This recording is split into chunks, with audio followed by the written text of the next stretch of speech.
Hey guys, it's Miss Clark. I am here to read to you chapter 19 of Charlotte's Web. Just adjusting my camera. All right, let's get started. So, remember, these glasses are blue light filter glasses. They keep my eyes from hurting. So, that's why I wear them because I'm looking at a computer screen a lot. All right, here we go. Chapter 19 The Egg Sack. Next morning, when the first light came into the sky, and the sparrows stirred in the trees, when the cows rattled their chains, and the rooster crowed, and the early automobiles went whispering along the road, Wilbur awoke and looked for Charlotte. He saw her up overhead in a corner near the back of his pen. She was very quiet. Her 8 legs were spread wide. She seemed to have shrunk during the night. Next to her, attached to the ceiling, Wilbur saw a curious object. It was sort of sack or cocoon. It was peach colored and looked as though it were made of cotton candy. Are you awake, Charlotte? He said softly. Yes, came the answer. What is that nifty little thing? Did you make it? I did indeed, replied Charlotte in a weak voice. Is it a plaything? Plaything? I should say not. It is my egg sack, my magnum opus. I don't know what a magnum opus is, said Wilbur. That's Latin, explained Charlotte. It means great work. This egg sack is my great work, the finest thing I have ever made. What's inside it? Asked Wilbur. Eggs? 514 of them, she replied. 514? Said Wilbur. You're kidding. No, I'm not. I counted them. I got started counting, so I kept on, just to keep my mind occupied. It's a perfectly beautiful egg sack, said Wilbur, feeling as happy as though he had constructed it himself. Yes, it is pretty, replied Charlotte, patting the sack with her 2 front legs. Anyway, I can guarantee that it is strong. It's made out of the toughest material I have. It's also waterproof. The eggs are inside and will be warm and dry. So there's a picture of where the eggs are. Now, seeing them in real life, I'd be like, no. Charlotte, said Wilbur dreamily, are you really going to have 514 children? If nothing happens, yes, she said. Of course, they won't show up till next spring. Wilbur noticed that Charlotte's voice sounded sad. What makes you sound so downhearted? I should think you'd be terribly happy about this. Oh, don't pay any attention to me, said Charlotte. I just don't have much pep anymore. I guess I feel sad because I won't ever see my children. What do you mean you won't see your children? Of course you will. We'll all see them. It's going to be simply wonderful next spring in the barn cellar with 514 baby spiders running around all over the place. And the geese will have a new set of goslings, and the sheep will have their new lambs. Maybe, said Charlotte quietly. However, I have a feeling I'm not going to see the results of last night's efforts. I don't feel good at all. I think I'm languishing, to tell you the truth. Wilbur didn't understand the word languish, and he hated to bother Charlotte by asking her to explain. But he was so worried he felt he had to ask. What does languishing mean? It means I'm slowing up, feeling my age. I'm not young anymore, Wilbur, but I don't want you to worry about me. This is your big day today. Look at my web. Doesn't it show up well with the dew on it? Charlotte's web never looked more beautiful than it looked this morning. Each strand held dozens of bright drops of early morning dew. The light from the east struck it and made it all plain and clear. It was a perfect piece of designing and building. In another hour or two, a steady stream of people would pass by, admiring it and reading it and looking at Wilbur and marveling at the miracle. As Wilbur was studying the web, a pair of whiskers and a sharp face appeared. Slowly, Templeton dragged himself across the pen and threw himself down in a corner. I'm back, he said in a husky voice. What a night! The rat was swollen to twice his normal size. His stomach was as big around as a jelly jar. So as you can see, he's eating a lot of food. What a night, he repeated hoarsely. What feasting and carousing. Real gorge. I must have eaten the remains of 30 lunches. Never have I seen such leavings, and everything well ripened and seasoned with the passage of time and the heat of the day. Oh, it was rich, my friends, rich. You ought to be ashamed of yourself, said Charlotte in disgust. It would serve you right if you had an acute attack of indigestion. Don't worry about my stomach, snarled Templeton. It can handle anything. And by the way, I've got some bad news. As I came past that pig next door, the one that calls himself Uncle, I noticed a blue tag on the front of his pen. That means he has won first prize. I guess you're licked, Wilbur. You might as well relax. Nobody's going to hang any medal on you. Furthermore, I wouldn't be surprised if Zuckerman changes his mind about you. Wait till he gets hankering for some fresh pork and smoked ham and crisp bacon. He'll take the knife to you, my boy.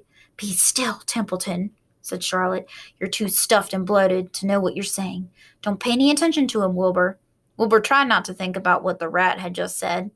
He decided to change the subject. Templeton, said Wilbur, if you weren't so dopey, you would have noticed that Charlotte has made an egg sack. She is going to become a mother. For your information, there are 514 eggs in that peachy little sack. Is this true? Asked the rat, eyeing the sack suspiciously. Yes, it's true, sighed Charlotte. Congratulations, murmured Templeton. This has been a night. He closed his eyes, pulled some straw over himself, and dropped off into a deep sleep. Wilbur and Charlotte were glad to be rid of him for a while. At 9 o'clock, Mr. Arable's truck rolled into Fairgrounds and came to a stop at Wilbur's pen. Everybody climbed out. Look, cried Fern. Look at Charlotte's Web. Look what it says. The grown-ups and the children joined hands and stood there, studying the new sign. Humble, said Mr. Zuckerman. Now, isn't that just the word for Wilbur? Everyone rejoiced to find that the miracle of the web had been repeated. Wilbur gazed up lovingly into their faces. He looked very humble and very grateful. Fern winked at Charlotte. Lurvy soon got busy. He poured a bucket of warm slops into the trough, and while Wilbur ate his breakfast, Lurvy scratched him gently with a smooth stick. Wait a minute, cried Avery. Look at this. He pointed to the blue tag on Uncle's pen. This pig has won first prize already. The Zuckermans and the Arables stared at the tag.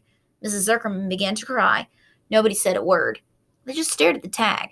Then they stared at Uncle. Then they stared at the tag again. Lurvy took out an enormous handkerchief and blew his nose, very loud. So loud, in fact, that the noise was heard by stable boys over at the horse barn. Can I have some money? Asked Fern. I want to go out on the midway. You stay right where you are, said her mother. Tears came to Fern's eyes. What's everybody crying about? Asked Mr. Zuckerman. Let's get busy. Edith, bring the buttermilk. Mrs. Zuckerman wiped her eyes with her handkerchief. She went to the truck and came back with a gallon jar of buttermilk. Bath time, said Zuckerman cheerfully. He and Mrs. Zuckerman and Avery climbed into Wilbur's pen. Avery slowly poured buttermilk on Wilbur's head and back, and as it trickled down his sides and cheeks, Mr. and Mrs. Zuckerman rubbed it into his hair and skin. Passersby stopped to watch. Pretty soon, quite a crowd had gathered. Wilbur grew beautifully white and smooth. The morning sun shone through his pink ears.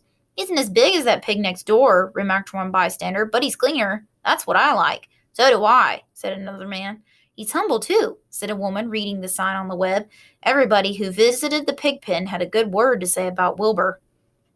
Everyone admired the web, and of course, nobody noticed Charlotte. Suddenly, a voice was heard on the loudspeaker. Attention, please, it said. Will Mr. Homer Zuckerman bring his famous pig to the judge's booth in front of the grandstand? Special award will be made there in 20 minutes. Everyone is invited to attend. Crate your pig, please, Mr. Zuckerman, and report to the judge's booth promptly. For a moment after this announcement, the Arables and the Zuckermans were unable to speak or move. Then Avery picked up a handful of straw and threw it high in the air and gave a loud yell. The straw fluttered down like confetti into Fern's hair. Speaking of hair, my hair looks bad.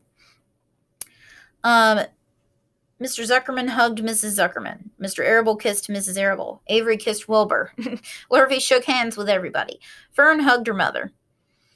Avery hugged Fern. Mrs. Arable hugged Mrs. Zuckerman. Up overhead, in the shadows of the ceiling, Charlotte crouched unseen, her front legs encircling her egg sack. Her heart was not beating as strongly as usual. She felt weary and old, but she was sure at last that she had saved Wilbur's life, and she felt peaceful and contented. We have no time to lose, shouted Mr. Zuckerman. Lurvy, help with the crate. Can I have some money? Asked Fern. You wait, said Mrs. Arable. Can't you see everybody is busy? Put that empty buttermilk jar into the truck, commanded Mr. Arable. Avery grabbed the jar and rushed to the truck. Does my hair look all right? Asked Mrs. Zuckerman. Looks fine, snapped Mr. Zuckerman, as he and Lurvy set the crate down in front of Wilbur. You didn't even look at my hair, said Mrs. Zuckerman. You're all right, Edith, said Mrs. Arable. Just keep calm. Templeton, asleep in the straw, heard the commotion and awoke. He didn't know exactly what was going on. When he saw the men shoving Wilbur into the crate, he made up his mind to go along. He watched his chance, and when no one was looking, so there they are, all being happy, because Wilbur's about to get a reward, or an award. When no one was looking, he crept into the crate and buried himself in the straw at the bottom. All ready, boys, cried Mr. Zuckerman. Let's go. He and Mrs. Arable and Lurvy and Avery grabbed the crate and boosted it over the side of the pen and up into the truck. Fern jumped aboard and sat on top of the crate. She still had straw in her hair and looked very pretty and excited. Mr. Arable started the motor, Everybody climbed in, and off they drove to the judge's booth in front of the grandstand. As they passed the Ferris wheel, Fern gazed up at it and wished she were in the topmost car with Henry Fussy at her side. All right, so that was the end of chapter 19, and I will see you guys later.